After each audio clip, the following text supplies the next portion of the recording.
Hello, this is part two. So I said I was going to talk a little bit more in details of what kind of medication I took, I tried, and my own experience with it.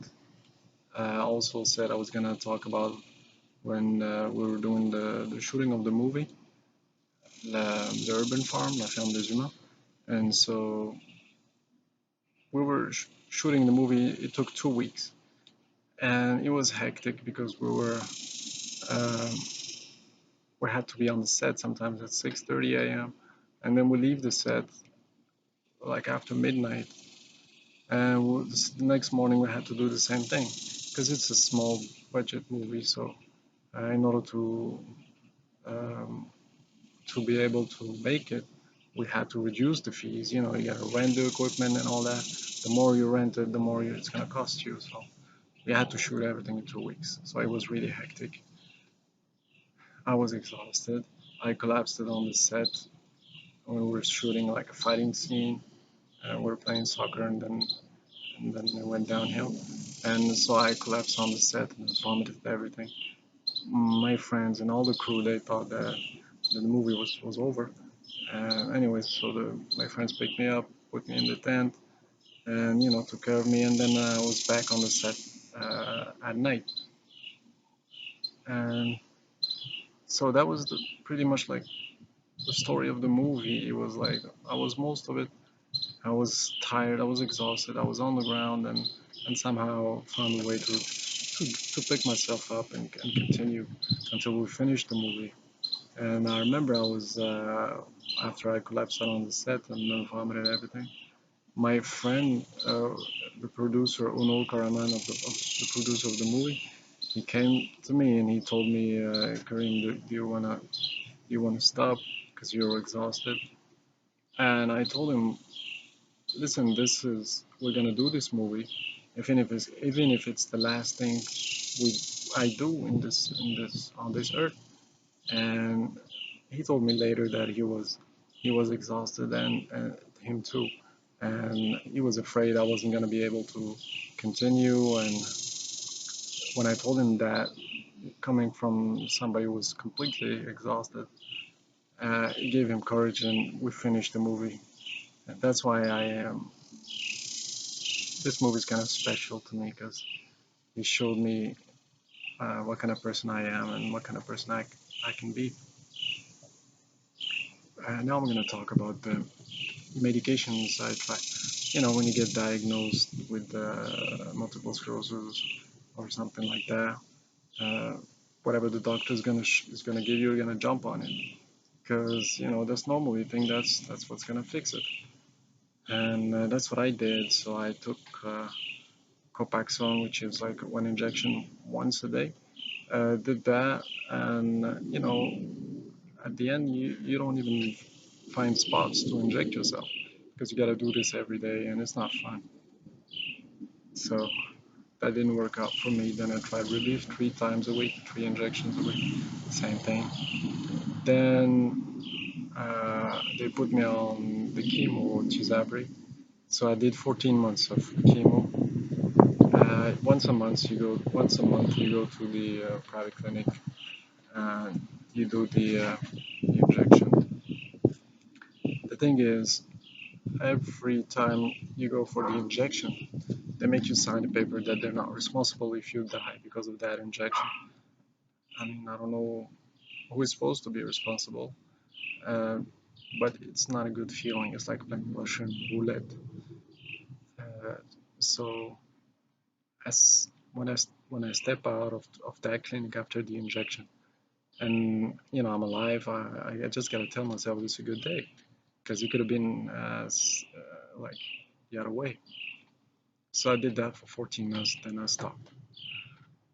Um, Change my diet. I try to follow the paleo diet.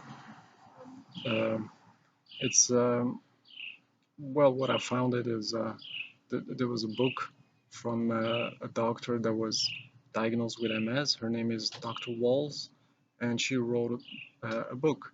It's called Dr. Walls, the Walls Protocol, I think. And basically there's no dairy, organic, uh, organic vegetables, 9 cups a day, um, and like everything organic. I don't have all the details, but you can type the Walls protocol, and you will have like all the details.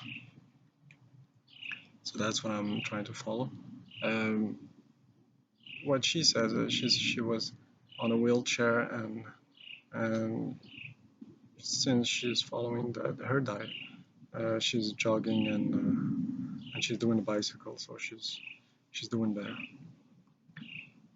Uh, um, yeah, what um, I did the CCSVI, the angioplasty, where they put balloons in your jugulars and they, uh, make them wider because they're obstructed. So I did that in Frankfurt, Germany. It's the Dr. Zamboni's theory. And yes, my jugulars were obstructed. Like one was over 80%. I don't know which one. I remember. And so I did the CCSVI, and I was feeling great on the table already. On the operation table, I was seeing better, and I was sure that I was healed. Then I went back home, played soccer, played tennis, played golf with my buddies, and I was convinced that I was healed. But then 3 months, about 3 months, roughly 3 months later, the symptoms came back. I didn't have the right diet before. That's my theory. I think I didn't. That's why they got obstructed again. I think. Um, yeah. So that's the operation I did overseas. Cost me $10,000 on a credit card. I gotta be rich with this condition. I'm not. Um, what I did, um, 3 weeks ago, I did stem cell injection. So what they do, they remove stem cells from my bone marrow, and then they inject it somewhere else in my body. It's about 45 minutes. It's complete anesthesia, but it's like they do it like really fast because they did it, and then I was coming out from the operation room, and I thought that I was going to the operation. Well, I was kind of lost because of the sedation and all that, but they do it really fast. Uh, it's been 3 weeks that I did it. Um, so the benefits so far, I have less cold sweats at night when I sleep. Um, I haven't noticed something major yet. I hope I will. But lately, I don't know if it's a relapse or I don't. I have no idea, but I wake up dizzy every day, and it's been a week. So before breakfast, I take Gravel, which is like anti-motion sickness medicine, and I'm getting tired of this.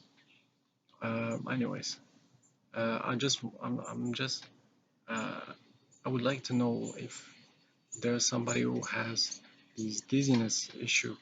What do they do to cope with it? Me, what I do, I take gravel, but I don't think that's good on the long run. But it stops me from being dizzy, so that's why I do it. Anyways, um, uh, thank you for listening to me, and you take care of yourself. See you soon.